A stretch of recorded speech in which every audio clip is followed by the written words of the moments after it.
हमनी के जैसे गैस के सिलेंडर सब्सिडी में मिलेला 2600 में गवर्नमेंट किन के 1800 में देवेला, 800 सब्सिडी अनुदान मिलेला। तो का हमनी के मॉल खाद इंडिया से 1600 में खरीद के 800 में किसान के हमने उपलब्ध काहे न करा सके तारी। 24 घंटा फोन खुला रहेला, केहू भी फोन करेला हम फोन पर हाजिर रहिले। पढ़ले बानी और वो जानता नहीं कि असफलता ही सफलता के जननी है। दुनिया के ऐतिहासिक पुरुष सब बहुत बार हारल बा। मधेसी पार्टी काहे ना चिन्नी हमनी के रामकिशोर यादव जी के काहे स्वतंत्र से लड़े के पड़ल। रामप्रभा से ये माले से तालमेल करके चुनाव लड़लक, वो से हम खुद छोड़ देनी हम पार्टी होके। हमनी के मधेसी लोग मेहनती लोग है, केहू के खाए वाला मासू दारू ना है, बहुत ईमानदार लोग मधेश के। नमस्कार दर्शक बिंद, अभी अपने देख रहा बानी कलैया टेलीविजन और हम बानी चंदन कुमार। दर्शक बिंद, जैसे कि अपने सबके जानकारी बाटे 12 निर्वाचन क्षेत्र नंबर 2 में प्रतिनिधि सभा और प्रदेश सभा के चुनाव के लेके माहौल बहुत ही ज्यादा गर्म बाटे। आ गर्म ऐसे बाटे कि स्वतंत्र उम्मीदवार लोग के ज्यादा उम्मीदवारी यहाँ पर पड़ल बाटे। आ एगो स्वतंत्र उम्मीदवार बानी हमनी के रामकिशोर प्रसाद यादव जी, जे स्वतंत्र उम्मीदवार बानी आ खरहा छाप से लड़ल बानी चुनाव प्रतिनिधि सभा क्षेत्र नंबर 2 के लेल। आ जनता के जैसन सपोर्ट मिल रहा बाटे, ऐसे लाग रहा बाटे कि अब ये चुनाव जीते के अवस्था में बानी। जनता के झुकाव बहुत ही ज्यादा बाटे। आ झुकाव काहे बाटे, का एजेंडा लेके जनता में जा रहा बानी, ई विषय में बातचीत करे खातिर उनकरा के हमनी आज कलैया टेलीविजन में स्वागत करे वाला बानी। जाने वाला बानी कि का एजेंडा लेके जा रहा बानी जनता के प्रति, जनता में का कह रहा बानी कि इतना ज्यादा झुकाव बाटे, जनता के इतना ज्यादा स्नेह प्यार मिल रहा बाटे। एकरा खातिर हमनी के रामकिशोर प्रसाद यादव जी के आज कार्यक्रम में स्वागत करे के चाहे। हम लोग के बहुत बहुत स्वागत बाटे कलैया टेलीविजन। धन्यवाद धन्यवाद जी। अपने निर्वाचन में आयल बानी तब से जनता के बहुत ही ज्यादा झुकाव आ रहा बाटे, सामाजिक संजाल के माध्यम से होके या जनता में गेला के बाद सुने के मिल रहा बाटे कि रामकिशोर यादव जी अब की बार हमनी के नेता बानी। ई का है, का एजेंडा लेके जा रहा बानी जनता में? सबसे पहले टीवी के मार्फत देशवासी के, जिलावासी, क्षेत्रवासी के सब लोग से नमस्कार। ये अपने के एजेंडा पर सबसे बड़का चीज़ में कोनो भी नेता के एजेंडा से पहले खुद जनता के प्रति सेवा के ओकर भावना का बा, ओकर चरित्र का बा, ओकर 10 बरिस 20 बरिस समाज में सामाजिक, राजनीतिक, धार्मिक, शैक्षिक विकास का ओकर अपन चरित्रिक और ऊपर अपन दायित्व का निभैले बा, ओ पर आधार पर होला। हम निरंतर 20 बरिस से ज़्यादा 30 बरस से लोग के सेवा, चाहे अस्पताल के सेवा होए या शादी विवाह के होए या मरण हरण के होए या जग जुग के होए या प्रशासन के होए, निरंतर रूप से कहीं के भी, एक क्षेत्र के भी ना, कहीं के भी फोन करते ही हम सेवा में एकदम संलग्न रहिले। ओ के चलते झुकाव बा। दूसर का संपूर्ण जनता के जौन जीवन यापन से, यहाँ के आमदनी स्रोत से संलग्न बा। जौन कृषि प्रधान देश बा, मूल एजेंडा कृषि के एजेंडा बा। जौन खाद हमनी के जैसे गैस के सिलेंडर सब्सिडी में मिलेला, 2600 में गवर्नमेंट किन के 1800 में देवेला, 800 सब्सिडी अनुदान मिलेला। तो का हमनी के मॉल खाद 1600 नेपाली इंडिया से 1600 में खरीद के 800 में किसान के हमने उपलब्ध काहे न करा सके तारी। 3 करोड़ बोरा लागी, 24 करोड़ रुपया, 24 अरब नेपाल गवर्नमेंट ला कोनो खास ज़्यादा नहीं खे। कानून के ही कमी बा, कानून बनाए वाला उ एजेंडा हमर। किसान के दोसर का एजेंडा, यहाँ नदी नाला के धनिक देश बा, हमने डैम्प बना के सिंचाई के व्यवस्थापन स्थायी रूप से करम, उ हमर एजेंडा है।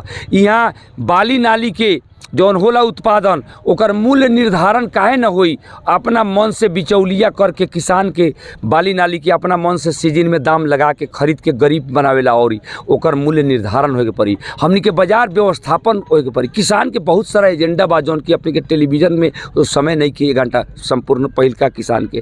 दोसर का यहाँ विद्युत के उत्पादन ज़्यादा से ज़्यादा, यहाँ मत्स्य पालन, यहाँ कुखरा पालन, यहाँ गाय पालन, दूध उत्पादन करके ज़्यादा से ज़्यादा यहाँ के युवा सबके रोजगार सृजना करे के हमार उद्देश्य है। यहाँ विद्युत उत्पादन करके कल कारखाना से लेके या जितना तेल खपत बा ओकर तेल के खपत कम होई, आ विद्युत उत्पादन जब ज़्यादा होई तो ओकरा से कल कारखाना बनी, चाहे बिजली के तार, चाहे पोल, चाहे बल्ब, चाहे होल्डर, एक कारखाना बनी, उसमें ज़्यादा से ज़्यादा युवा सबके रोजगार मिली। ई चिंतन, ई सोच, ई एजेंडा, ई विजन के साथ हम युवा सबके। दूसरा का तीसरा का अपने शिक्षा महत्वपूर्ण, आज 21वीं सदी के शिक्षा कैसे हमने यहाँ के लोग के प्राप्त हुई। यहाँ कॉलेज, स्कूल, अस्पताल, चाहे जितना भी भौतिक पूर्वाधार बा ऊ ओकर बने के एजेंडा बा। चौथका अपने के पुल पुलेसो नदी में जितना भी बा, बड़ा बड़ा सड़क बा, ये सब एजेंडा के लेके साथ साथ। और पांचवा एजेंडा जनता से निरंतर संपर्क के कारण है लोग इतना झुकाव बा। फोन कोनो भी 24 घंटा फोन खुला रहेला, केहू भी फोन करेला, हम फोन पर हाजिर रहिले। ये सब महत्वपूर्ण 5 गो चारित्रिक, व्यवहारिक, राजनीतिक, धार्मिक, सांस्कृतिक और सेवा के सभी तमाम चीज़ सब लोग में जग जाहिर बा। उससे जनता के इतना प्रेम भाव मिलत। जी, जैसे कि इस क्षेत्र में बहुत ही ज्यादा जनप्रतिनिधि लोग उम्मीदवारी दिले बानी प्रतिनिधि सभा के लेल, उ जनप्रतिनिधि लोग घूम रहल बानी तो कह रहल बानी कि 2 बार हारल बानी, यही से संतावना वोट से जीती हन शायद। तो ई उनका का कहे के चाहे विषय पर हुआ निरंतरता हम पढ़ले बानी और वो जानता नहीं कि असफलता ही सफलता के जननी है। दुनिया के ऐतिहासिक पुरुष सब बहुत बार हारल बा। वो हार जीत एगो प्रक्रिया है। जनता शायद हमरा के वो दिन वो लायक संसद के पद लायक थोड़ा सा कमजोरी हमरा के कोनो हमरा में कमी कमजोरी रहल हुई, उससे शायद ना पहुँचल, लेकिन जनता के अपार प्रेम व्यवहार वोट मत वो टाइम में भी मिल रहे, कई जीत के नज़दीक पहुँचल रहे। वो सहानुभूति हो सकेला जनता के, वो जनता के विषय, जनता के अनमोल संपत्ति है सहानुभूति। फिर भी हमरा अपन कार्य क्षमता, व्यवहार, हमर नम्रता, सब लोग के साथ सम्मान और सम्मान, ये सब देख के जनता हमरा पर आकर्षित बा। सहानुभूति कोनो खास चीज़ नहीं है। अपने इससे पहले जब चुनाव लड़नी तो कहता नहीं कि कुछ कमी कमजोरी रह गई, आपने इससे पहले कौन पार्टी में लागल रहनी? हम निरंतर 32 बरस से मधेश के एजेंडा पर, चाहे वो नेपाल सद्भावना पार्टी गजेंद्र बाबू के होए, चाहे मधेश आंदोलन के बाद में मधेसी जन अधिकार फोरम से लेके आज तक ले जसपा तक ले, लेकिन मधेश के मूल राजनीतिक पहुँच, पहचान, संहिता, समावेशी, समानुपातिक कैसे हमारा यहाँ मधेश के लोग भी, मधेश के सभी आम जनता, सभी जात धर्म के या राज्य में पहुँच हुई, पहचान हुई, सबके प्रतिनिधित्व हुई, सबके समानता के अधिकार मिली। ये एजेंडा पर काम करे वाला हम निरंतर मधेश ला और संपूर्ण देश ला भी हम निरंतर 32 बरस से काम कर रहा बड़ी। वैसे मधेसी नाम के दल में ही हम रही 32 बरस से। मधेसी नाम के दल में रहनी, यानी कि मधेसी पार्टी में रहनी। मधेसी पार्टी काहे ना चिन्नी हमनी के रामकिशोर यादव जी के, काहे स्वतंत्र से लड़े के पड़त? मधेसी पार्टी ना चिन्नी वैसन बात नहीं खे।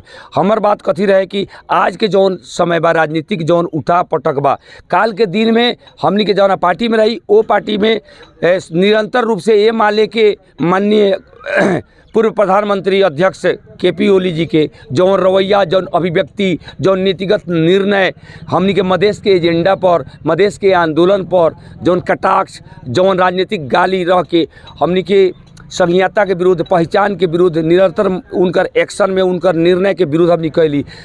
अंतिम में निर्वाचन के अपने के नॉमिनेशन से कुछ ही दिन पहले नागरिकता विधेयक, जहां पर 5-6 लाख यहाँ कम से कम मधेश में नागरिकता विहीन युवा युवती एकदम छटपटाहट में बा, ओकर विधेयक पास होला के बाद महामहिम राष्ट्रपति से खारिज हो गए, वो अनुमोदन ना भइल। वो में कहीं ना कहीं संलग्नता एमाले के नेता KP ओली के रहे। ओकरा विरुद्ध में हमनी या सदन विघटन 2 बेर भेल, हमनी प्रतिगामी कह के, संविधान विरोधी कह के, मधेश विरोधी कह के हमनी निरंतर रूप से आंदोलन कैली। KP ओली जी के महामहिम राष्ट्रपति जी के विरोध कह के भाषण कैली।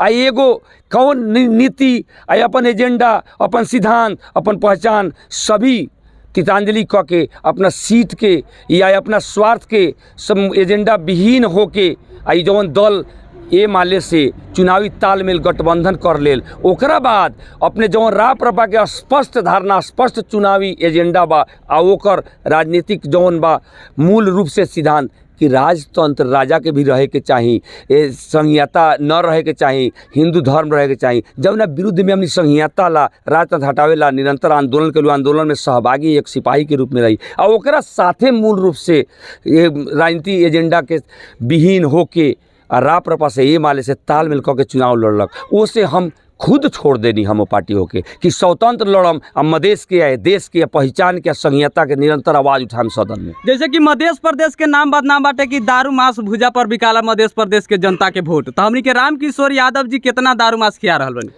ई जे भी मधेश के लोग के ई दारू मांस में जौन बदनाम कर रहल बा, उ गलत निर्धारण कर ले बा। एला कि सूर्य अस्त नेपाल मस्त, पहले ही से हमनी यहाँ के लोग मधेश के होए, पहाड़ के होए, साँझ में चाहे नाश्ता के टाइम में सब लोग अपने से कमा के खाए वाला मस्त रहे वाला लोग ह। तो अपनों से कमा के खाएला चुनाव के टाइम में लोग देखेला कि 50 आदमी खा रहल बा तो केहू अथी बदनाम कर देवेला कि मधेश के लोग नेता लोग से खा रहल बा। निराधार है, यहाँ के लोग 1 रुपया केहू के खाए वाला है न दारू न मांस, अपने से कमा के खाए वाला हमनी के मधेसी लोग मेहनती लोग है, केहू के खाए वाला है न मासू दारू न है, बहुत ईमानदार लोग मधेश के लोग होला। क्षेत्र नंबर 2 में बहुत ऐसा सड़क बाटे जे अभी धूला उड़ेला, हमेशा गेला पर नया कपड़ा पहन के जाए तो ऐसा लागेला कि 4 बरस पुरान कपड़ा पहन के आयल बनी। तो ऐसा परिवर्तन आई कि ना बढ़िया सड़क बने सकी कि ना आपने जीतला के बाद?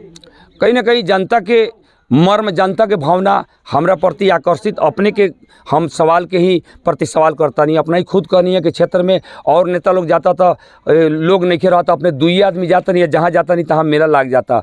तो कहीं ना कहीं अपेक्षा बा, विश्वास बा, विगत में नेता लोग का कहलक, अगर अच्छा कहले रही तो रामकिशोर का आवश्यकता ना पड़त। अगर जौन भी हमरा यूज ला, जौन भी हमरा प्रयोग ला कोई वस्तु बा या कोई व्यक्ति बा या कोई मालिक बा या कोई हाकिम बा, कोई शिक्षक बा, उ यदि समाज ला एक अच्छा काम करता तो दूसरा के अपेक्षा ना होला। तो कहीं ना कहीं काम ना जनता के अनुरूप कैले हुई तो हमरा पर अपेक्षा करके जनता कैले बा। तो उस जगह पर पहुँचला पर पूरा जिम्मेवारी के साथ, दायित्व के साथ हम निभाएम। जौन अपने कहली अधूरा सड़क होए, चाहे अधूरा पुल होए, चाहे अधूरा स्कूल होए, यही ला तो जनता चुन रहल बानू। अपने 2 नंबर क्षेत्र के जनता से लास्ट में का अपील करे के चाहे? जनता के साथ साथ पूरा जिला के और पूरा देश के साथ हम ही कहम कि लीडर, विजन वाला, चरित्र वाला, जनता ला, किसान ला, युवा ला, विद्यार्थी ला, रोजगारी के साथ शिक्षा ला, स्वास्थ्य ला, भाईचारा ला, सभी धर्म के समानता ला, इज्जत सम्मान ला, ये सब लोग ला हम कहम कि सभी लोग भाईचारा ईमानदारी पूर्वक, जैसे चुनाव और मतदान, हम ई कहे के चाहम, मतदान के मतलब अपन मत, अपन विचार, अपन इच्छा, अपन समर्पण सामने वाला व्यक्ति के, लड़े वाला व्यक्ति के दान कर देल। और चुनाव के मतलब है चुनी, जैसे किसान लोग खेती में बिया चुनेला, अच्छा बिया होला तब अच्छा बाली होला, वैसा ही लीडर चुनल जाओ। जात, धर्म, लिंग, क्षेत्र, चाहे समुदाय, चाहे नाता गोता, ये सब के ना चुनल जाओ, नेता के चुनल जाओ। हम देश भर के क्षेत्र सहित देश भर के आम जनता से अपील करब कि नेता विहीन ही देश हो गेल बा। पार्टी के तो बहुत लोग सांसद जीतले, माननीय जीतले, नेता नहीं के जीतल। वही से देश में हमनी के बिजली चाहे कृषि प्रधान देश बा, ओकरा बावजूद भी हमार देश इतना गरीबी बा, इतना महंगाई बा, इतना भूखमरी बा। वही से सभी लोग से अपील करम कि अपनी बार लीडर के और नेता के चुनाव कल जाओ। अपन कीमती समय देने एकरा खातिर धन्यवाद। बहुत बहुत धन्यवाद अपने के टीम के भी, और बहुत बहुत नमस्कार अपने के टीवी के मार्फत से हमरा 2 नंबर क्षेत्र के सहित जिलावासी, देशवासी के, आम जनता के अच्छा से शांति से चुनाव कल जाओ और नेता के चुनल जाओ। धन्यवाद। दर्शक बिंद, अभी अपने देखत रहनी है रेडियो कलैया 101.7 मेगाहर्ट्ज और कलैया टेलीविजन। हमनी आज उपस्थित रहनी है 12 निर्वाचन क्षेत्र नंबर 2 के प्रतिनिधि सभा के सदस्य के उम्मीदवार हमनी के स्वतंत्र सेवानी खराया छाप से। खराहा छाप के अभी माहौल गरम बाटे, काहे से निर्वाचन क्षेत्र नंबर 2 में अब स्वतंत्र उम्मीदवार के उम्मीदवारी जब से देले बानी तब से ही पलड़ा भारी नजर आ रहा बाटे। ई विषय में हमनी बातचीत करनी है रामकिशोर यादव जी से, जो स्वतंत्र उम्मीदवारी देले बानी खराहा छाप से। अब विशेष एजेंडा का बाटे, जनता में गेला पर का बता रहा बानी कि जनता के ज्यादा झुकाव हो रहा बाटे, ये पूरा बात रउआ सब वीडियो में देख सकतानी। अगिलका वीडियो में हम चंदन कुमार के साथ रेडियो कलैया 101.7 मेगाहर्ट्ज पर जरूर उपस्थित होके के वादा करत आज से विदा लेबे के चाहम। नमस्कार, जय।